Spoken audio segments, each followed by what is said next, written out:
Salmo 5, diz assim a palavra do Senhor. Vamos ler do 1 ao 3.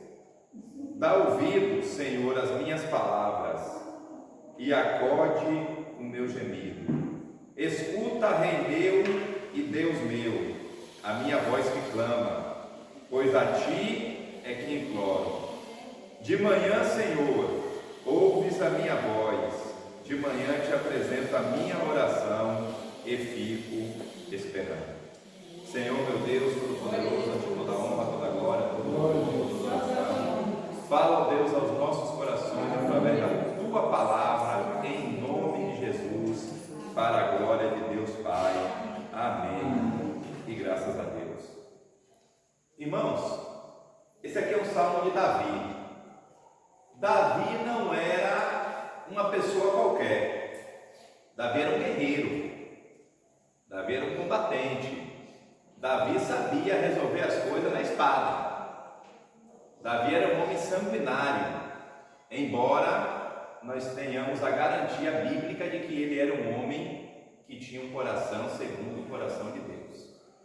Muitas das coisas que Davi vai falar e que nós vamos ver, nós podemos perceber uma linguagem militar, uma linguagem de luta. Por quê? Porque Davi era um homem assim. Davi era um homem que vivia no meio da peãozada, no meio dos guerreiros. Davi não era um homem de escritório. Davi não foi um rei de ficar em seu palácio quietinho, mandando as pessoas fazer as coisas. Não, Davi era um homem de ir para a guerra. Tanto é que a única vez que ele não foi para a guerra, que ele ficou no palácio, ele fez besteira. Foi ou não foi?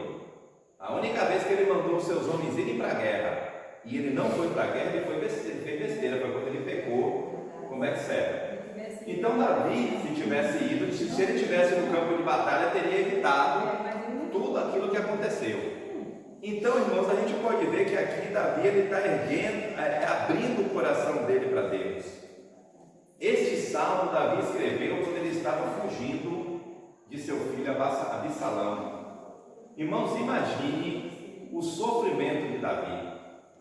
Alguns teólogos dizem que esse talvez tenha sido o momento mais triste da vida de Davi, o momento mais difícil da vida de Davi. Por quê? Porque o próprio filho dele botou ele para correr. Davi está fugindo no deserto, e a espada que está atrás dele é a espada do filho dele. Foi justamente quando Davi ele fez esse salmo. Gostaria que os irmãos entendessem, eu já comentei isso aqui na igreja, que os salmos eles não estão escritos em uma ordem cronológica. Na verdade, poucos livros da Bíblia estão em ordem cronológica. Os evangelhos também não estão na ordem cronológica. Em outro momento eu explico isso para os irmãos. Então observe que Davi ele vai falar assim, aqui é a oração, ele está orando a Deus. E ele vai dizer assim, dá ouvido, Senhor, às minhas palavras e acode o meu gemido. Irmãos, tem orações que a gente faz com palavras. A gente fala com Deus. Às vezes a gente até ensaia as palavras, às vezes a gente até tenta orar bonito, falar coisas bonitas para o Senhor, mas tem orações que a gente só chora na presença do Senhor, que a gente só geme na presença do Senhor. Daí a palavra do Senhor falar que o Espírito Santo intercede por nós, porque nós não sabemos como falar, não sabemos como orar. Em outros momentos a Bíblia vai falar que nós não recebemos o que pedimos porque nós pedimos mal, nós não sabemos pedir. E Davi ele vai declarar justamente isso para o Senhor: Senhor, me acode, me ajude, porque eu não consigo mais nem falar, eu só consigo gemer na tua presença. Escuta, Rei meu e Deus meu, a minha voz que clama, pois a Ti eu imploro. Irmãos, quando a gente analisa alguns salmos de Davi, a gente entende o relacionamento dele com Deus. Porque observe que Deus para Davi, ele era algo que estava acima de tudo. Davi vai falar assim, você é meu rei. Davi era um rei. Davi era poderoso. Davi sabia o que era ter poder nas mãos. Davi sabia o que um rei tinha autoridade para fazer. E Davi vai falar assim, o Senhor é o meu rei. O Senhor é o meu Deus. E muitas vezes nós temos que nos perguntar o que Deus é para a minha vida. O que Deus significa para mim? Em que lugar Deus está na minha vida? Qual é a posição de Deus na minha vida. Deus está em primeiro lugar na minha vida. Deus é minha prioridade. Ou eu vou deixar um momento para Deus, quando der tempo, quando eu puder. Irmãos, às vezes a gente cobra tanto da igreja no sentido espiritual. Às vezes a gente cobra tantas coisas de Deus, né? Deus por que isso, Deus por que aquilo, mas a grande pergunta é: em que lugar Deus está nas nossas vidas?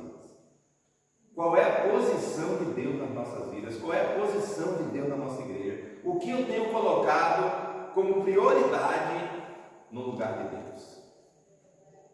E aí, quando a gente para pensar, quando a gente para analisar as nossas vidas, irmãos, eu na minha vida, desde o início do Evangelho, eu já botei tantas coisas como prioridade no lugar de Deus, e hoje eu paro para pensar no passado e eu só clamo por misericórdia, porque parece que as coisas nos cegam, parece que nós ficamos cegos. O pecado, ele tem essa função, ele tem esse poder de nos cegar, a gente não enxerga, ficamos anestesiados, e quando nós temos os nossos olhos abertos para uma situação, a gente para e pensa: meu Deus do céu, por que eu fiz isso? Por que eu não dei a prioridade devida ao nosso Deus? E aí ele continua dizendo assim: de manhã, Senhor, ouves a minha voz, de manhã te apresento a minha oração e fico esperando. Irmãos, o que nós aprendemos aqui com Davi, no Salmo de número 5, é que a primeira coisa que nós devemos fazer quando nós acordamos é entregar o nosso dia ao Senhor. A primeira coisa que nós devemos fazer quando nós abrimos os nossos olhos, ainda na cama, antes de nos levantar, é fazer uma oração. Logo pela manhã, orar e entregar o nosso dia e esperar, porque Davi está falando isso: eu entrego a minha oração e eu espero. Às vezes a gente já acorda, eu mesmo, minha vida toda que eu trabalhei, eu sempre acordei em cima do horário, botava o relógio para despertar, eu levantava, me arrumava e já saía. E às vezes a gente faz isso e não percebe que a gente deixou o principal para trás, que é entregar o nosso dia na mão do Senhor. É orar antes até mesmo de levantar da cama, entregar os nossos dias na mão do Senhor. A nossa primícia, a primeira parte do nosso dia. O correto, irmãos, é nós estarmos em oração o tempo todo. Eu já comentei isso aqui também na igreja, né, que nós devemos estar o dia todo conectados com o Senhor, passar o dia em oração. Mas também bom é aprendermos isso com o salmista Davi, que nós possamos tirar um tempo do nosso dia, um período do nosso dia. Pastor, eu só consigo fazer isso durante 5 minutos. Faça, irmão, já faz diferença. Separar 5 dias para ter um momento específico com Deus em oração. Glória a Jesus. Olha, Senhor, esse momento aqui é específico para Ti, para estar em oração. Um momento específico, irmãos, 10 minutos do nosso dia. Muitos de nós não fazemos isso para ler a Bíblia. Eu tenho certeza, irmãos, que a gente pega um gosto tão grande por ler a Bíblia, por ler a palavra, que a gente começa com 10, quando a gente está 1 hora lendo a Bíblia e tem prazer naquilo ali. Então nós precisamos ter esses momentos. Quando a gente vai ver no decorrer da história grandes homens de Deus, grandes avivalistas, pessoas que fizeram a diferença no lugar em que elas estavam, eram pessoas que oravam, que tiravam um tempo do seu dia para orar, para estar na presença de Deus de uma forma específica. Quando nós fazemos um culto de oração, um momento de oração na igreja, nós estamos falando assim, e isso no mundo espiritual, irmãos, tem um poder que os irmãos não têm noção, porque a palavra fala que o que é ligado aqui na terra é ligado no céu. Então, se nós temos uma pessoa orando no propósito, o caso não é feito. Se nós temos 10, 15, 20 pessoas testificando na mesma fé, orando naquele propósito, irmãos, nós podemos fazer a diferença no lugar em que nós estamos, através da nossa oração. Momento de intimidade com Deus. E nós vemos que esse homem de guerra, esse homem sanguinário, com todas as suas dificuldades, ele apresentava as suas orações, as suas petições diante de Deus. Era um homem que se humilhava diante de Deus. Eu me lembro, irmãos, que uma vez um jovem novo convertido, ele me perguntou, eu era líder dos jovens nessa época na igreja a qual eu congregava, e ele me perguntou, como é que eu faço para orar? Aquele jovem não tinha noção nenhuma de relacionamento com Deus. Como é que eu faço para orar? Quais são os princípios para orar? É claro que o próprio Jesus, ele nos deixou um modelo de oração. Mas eu gostaria de convidar os irmãos para nós abrirmos as nossas Bíblias em um outro texto, que se encontra no livro de Neemias.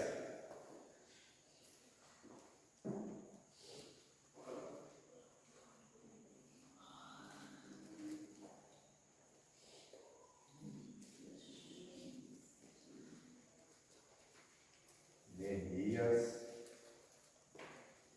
já vou falar o capítulo para os irmãos, deixa eu abrir aqui.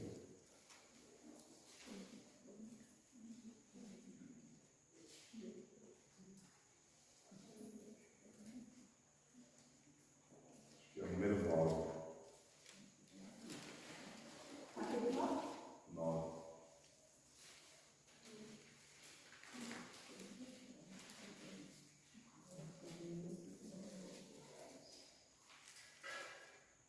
Eu estava com a outra Bíblia, eu marquei na outra Bíblia o texto.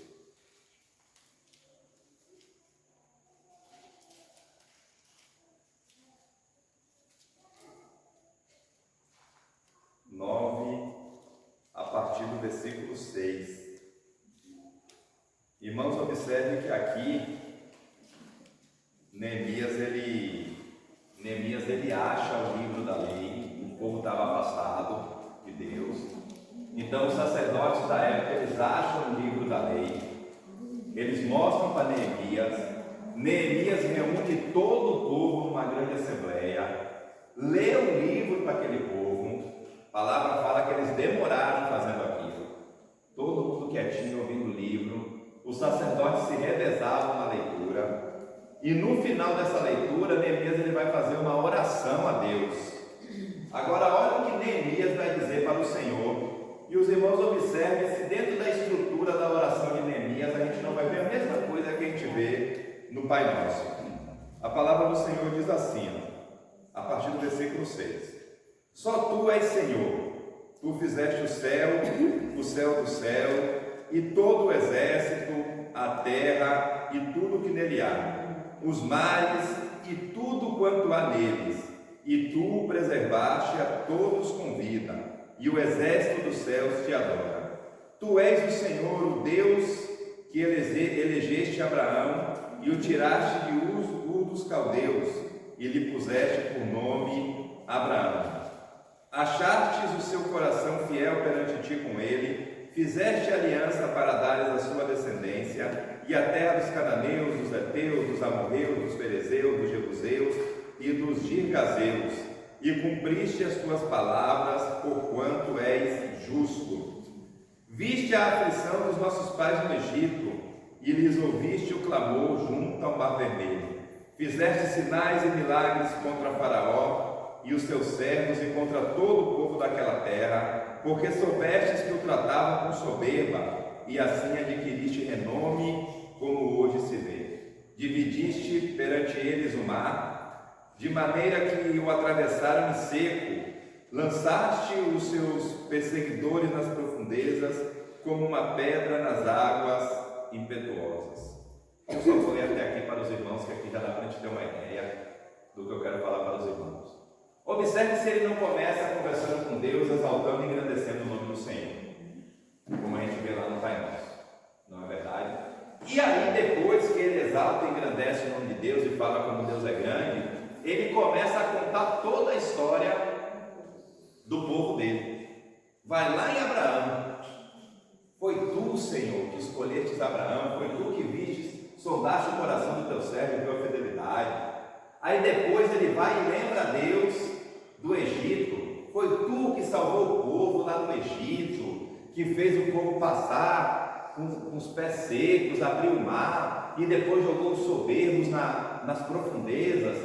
Irmãos, Neemias ele está contando, e aí ele continua. Neemias continua. Foi o Senhor que trouxe o seu povo para a terra de Canaã, e aí ele vai contar a história toda daquele povo. Para no final, ele clamar por socorro, clamar por misericórdia, porque o povo se afastou, e o povo precisa, ele quer que o povo volte, pede a Deus perdão.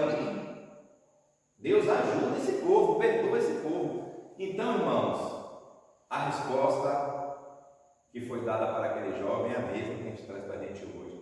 Como orar? Contando tudo para Deus. Contando a nossa história para Deus, contando as nossas queixas para Deus, contando a nossa historinha de vida bonitinha para Deus.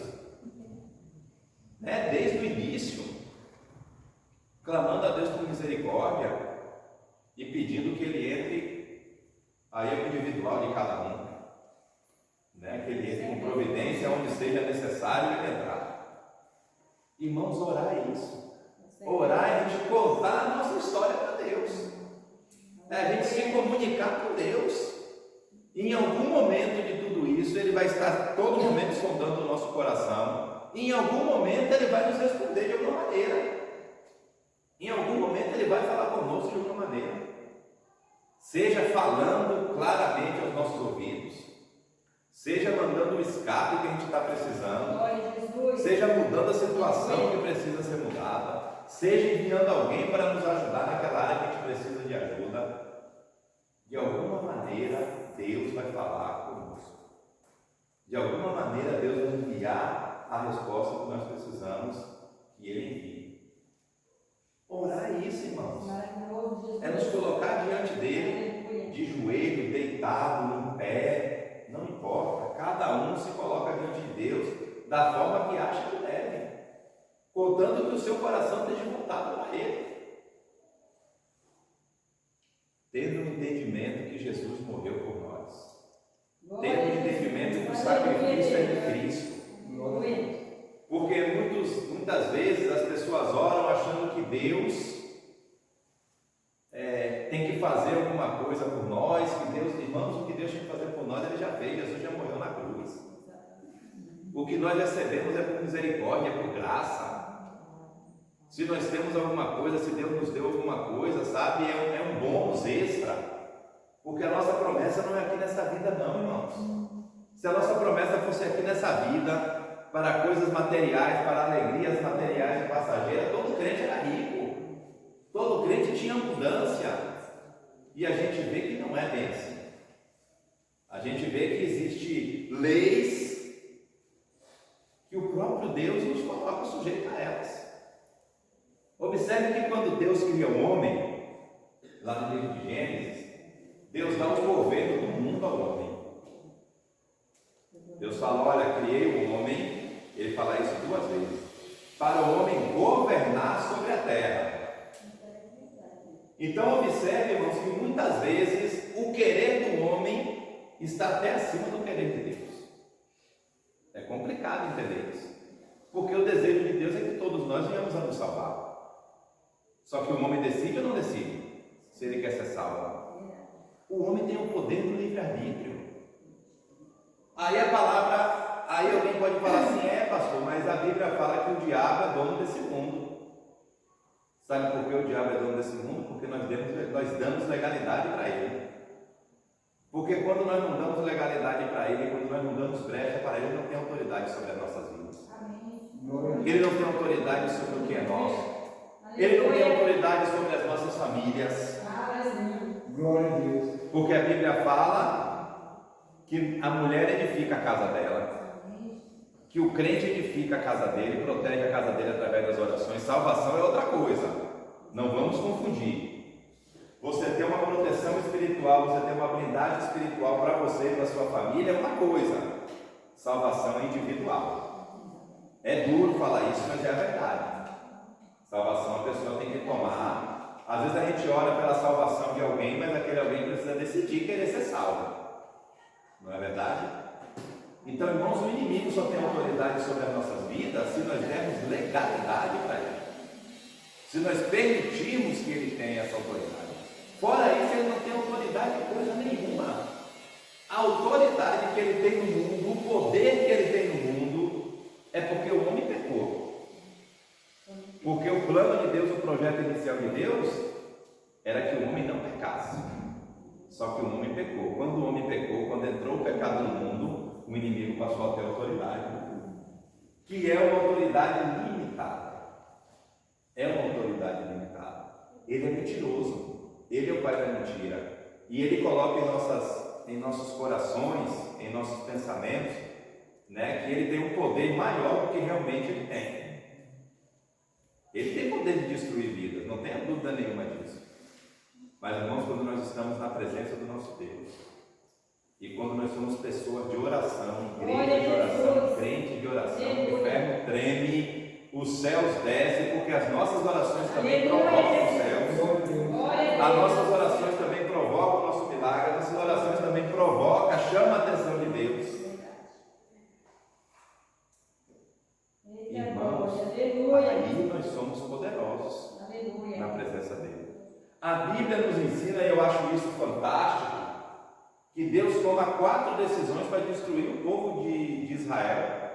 E Moisés orou, pediu a Deus, e Deus, através da oração de Moisés, mudou de ideia. Falou: tá bom, Moisés, eu ia destruir, mas você está me pedindo, eu vou dar mais uma chance. E isso foi por 4 vezes. Na última vez que Deus falou: Moisés, não tem jeito, eu vou destruir. Moisés falou: então me destrua também. Porque o que é, Moisés foi inteligente. O que é que os povos vizinhos vão pensar? Que Deus é o Senhor, que tirou o povo do Egito e matou no deserto. O Senhor não vai ter crédito nenhum com os povos vizinhos aí, né? Os outros deuses. Aí Deus falou: rapaz, não tem jeito. Tá bom, Moisés, vou dar mais uma chance então. A oração de Moisés, irmãos. Exatamente. Então aqui a ideia não é que a gente vai afrontar Deus de maneira nenhuma. A ideia não é que a gente vai determinar alguma coisa para Deus de maneira nenhuma. A ideia é que a gente vai se colocar em humildade, em prantos diante do Senhor e clamar por misericórdia, e clamar por socorro, e clamar pela resolução de uma situação. Ter intimidade com Deus, irmãos. Essa intimidade com Deus faz com que o céu desça nas nossas vidas. Aleluia. Essa intimidade com Deus faz com que o próprio Deus se apresente a cada um de nós. Glória a Jesus. Nos dê paz. Aleluia. Glória a Deus. Nos dê alegria. Aleluia. Nos dê conforto. Porque a vida não é fácil não, irmãos. E a gente sempre pensa que o nosso problema é o pior problema do mundo. Todos nós pensamos isso. Ninguém tem uma vida difícil como a minha. A vida mais difícil do mundo é a minha. Todos nós pensamos mais ou menos dessa forma. Deus só esqueceu a mim. Todos nós pensamos isso. É um pouquinho de egoísmo que nós temos. Quando na verdade tem pessoas que vivem numa situação muito mais difícil. E quando a gente para olhar, a gente vê e percebe o quanto Deus tem nos abençoado. O quanto Deus tem nos cuidado, o quanto Deus tem nos guardado, o quanto Deus tem nos livrado e livrado a igreja. Que Deus assim possa nos abençoar com essa palavra.